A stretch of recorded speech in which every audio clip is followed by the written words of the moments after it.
Sabi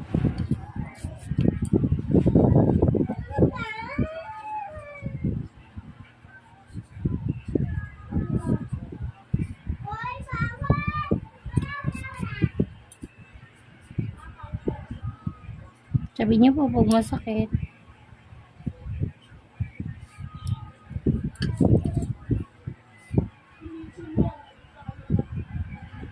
Sakit po? Ito yung nararamdaman kong hinahawakan mo. Ulo.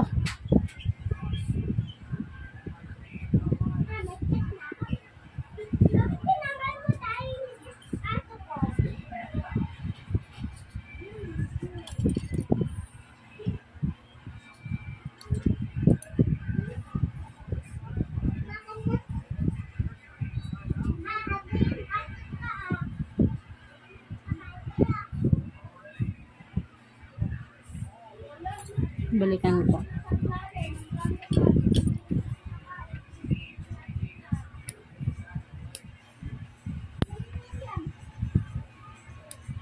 Sirain ko na po ha.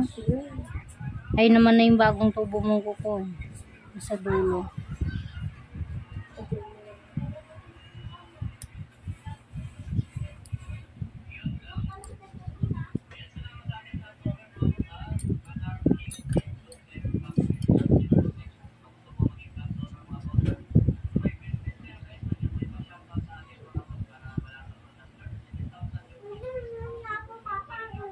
Sakit po. Hindi. Dalawang buwan to?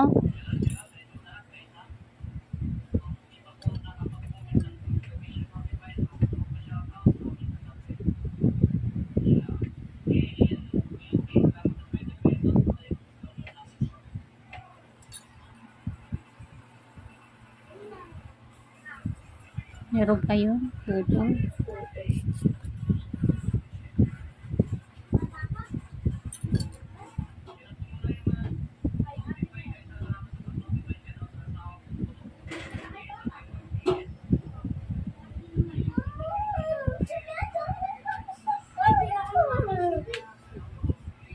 Opo.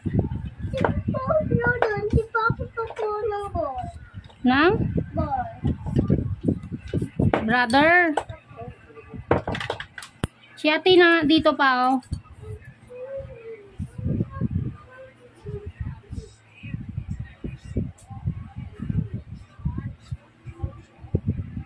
Ang dalim na ano. Sakit. Medyo.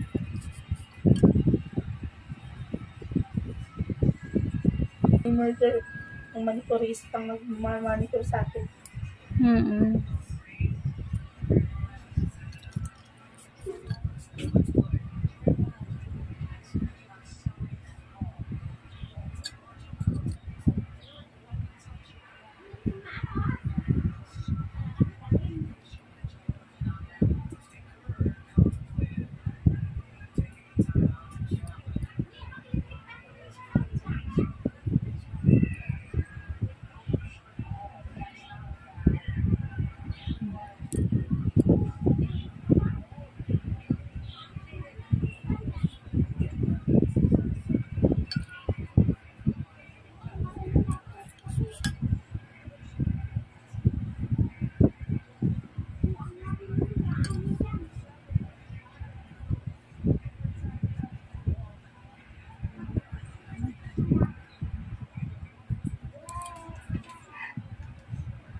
Balikan.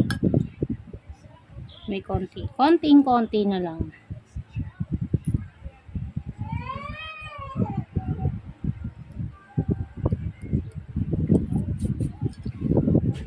Pero babawasan ko pa yung kukunti ha. Dun sa ano kasi Lalo ito. Hindi talaga pantay.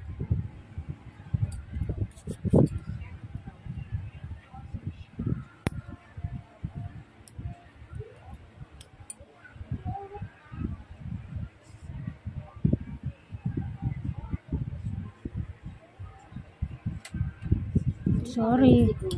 Sige po. Ayan, lumugo na siya. Ito po yung aking paan. Sige po, mamaya yun. Sige naman daw. Para makaalis na kayo. Nanonood din po ako eh. Tunggu ko ni Madam Mariki. Pero makuha naman. Ang dami. Susunod ulit. Partner kasi ano lang. Ibabaw lang ang kanilang bilis. Bilis ang linis. Huwag mo itong babas.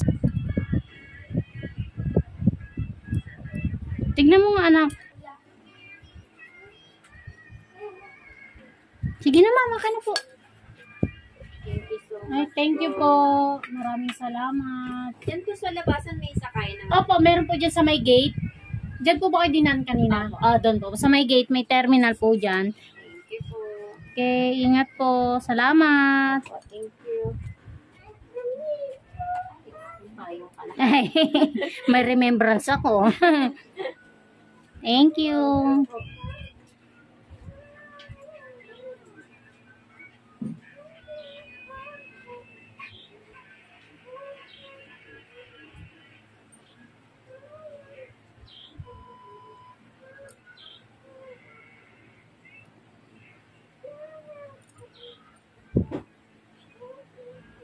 Papasukin niyo na po yung anak niyo, madam. Nakapasok ka dito, baka umaamo na dyan. Pinagkitiktok yun. Di ba nga namin makinangalo ng mga biktima. Ay. Okay, parang nagpapagod ako ng lutya. Ano lang yung asawa ko nga. Ano ba yan? Kung una naman yung pinapanood mo. Hindi, alam ka.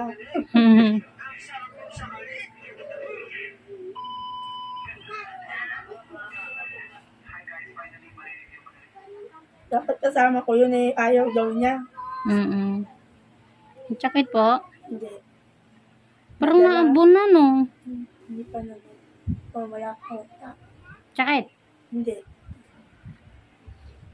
Wala mo ko pinalaman mo yan. Wala kang naramdaman. Yun, di mo nakita yung medyo dumugo na ng kaunti. Kapag tanggal ko ng dry skin, Hindi ko nga nararamdaman ang dumuto. meron yung pagtanggal ko ng dry. Konti lang. Tapos pagtanggal lang ng dry skin, kasi manipis na. Ito meron pa konti. Normal lang na ano.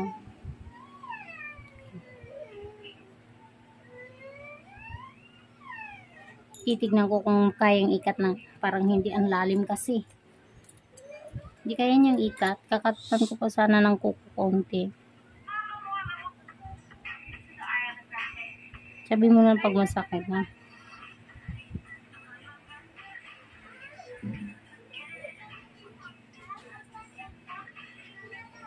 Yung aking nararamdaman kinakaw-kaw mo na eh. Samantalang yung manicurista na manicure sa akin, ay, gusto po. Kahit ipaghilaan talaga ako ng paa. Ayan, no? Pagkatapos, hindi pa natatapos, duguan na yung daliri ko. Kaya yung asawa ko ayaw na magpa-pedicure eh. Yun naman ang iniiwasan ko talaga. Hanggat maaari. Unang beses daw niya nagpa-pedicure. Ayaw na daw umulit ah. Kasi pili ko kasi yung tuon niya na isa, parang patay na. Parang nakalutang yung unahan. Halo na yung ilalim eh. Eh ayaw niya ipagalaw kasi masakit daw. Baka naman may nakabaon na. Wala naman. Pag ginugupitan niya, masakit daw eh. Baka may nakabaon. Kaya masakit.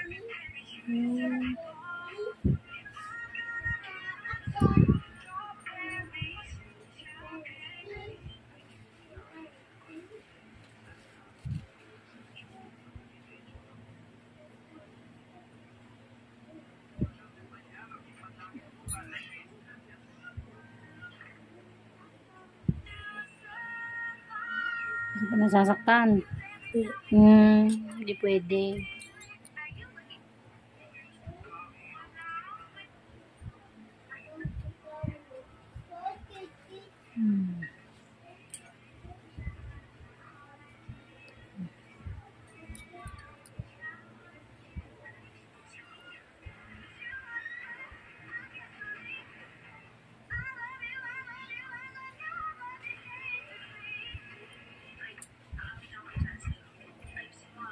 Ayun o, di mo kita yan?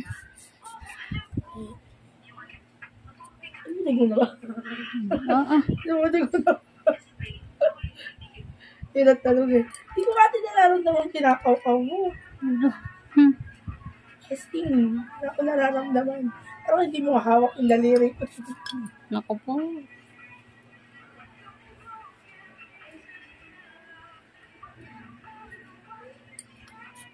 Ako nagpa-pedicure na hindi nga duguan yung daliri ko.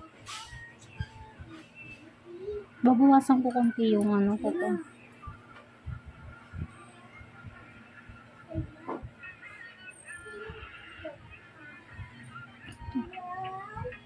Hindi ko nasasaktan doon pagbawas ko. Hindi talaga kayo. Wala talaga ako nararamdaman. Nararamdaman ko na parang nauuntog yung Kuko. Oo. Yun. Nararamdaman ko pag nasasaktan ako sa'yo, tang makikipag-ilanak sa'yo ng paa. Okay. Konti lang naman na itong tinatanggal ko kasi bumubuo na yung kuko mo. Wait lang. Alam mo po niya kasi end of September ako nagpuling kalinis eh. Ay, hindi pa nga dalawang buwan niya. Sabi nga lagi ng manitorista, hindi pa ba masakit yung daliri mo? Hindi pa po. Hindi pa talaga nung unang pag-like ko sabi, hindi pa. Parang mas masakit pa yung daliri ko pag kinakaw-kaw na niya.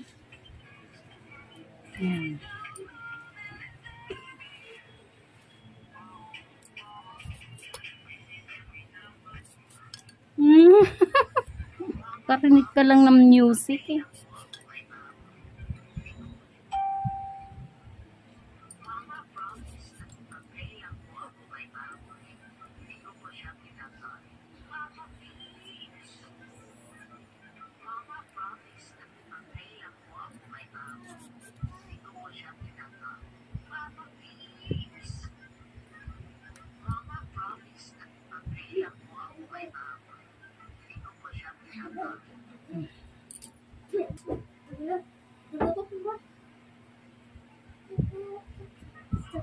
Ay. Mama, nasa puti sila yung puso. Bugawin mo. Sa? Mama, lalabas ako? Oh, bugawin mo lang tapos papasok ka na ulit.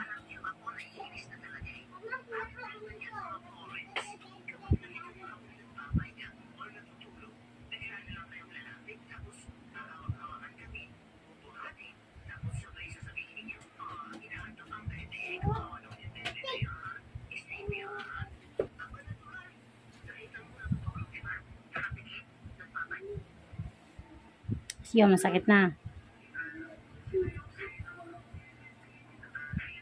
Yun ang ingrown.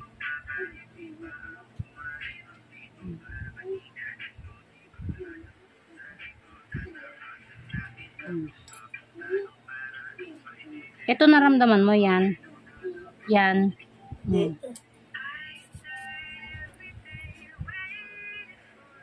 Dito, tignan mo. Kung masa'yo, malalaman mo makikipag-ilaan talaga ako ng paa. Pero tapos na talaga yan ha.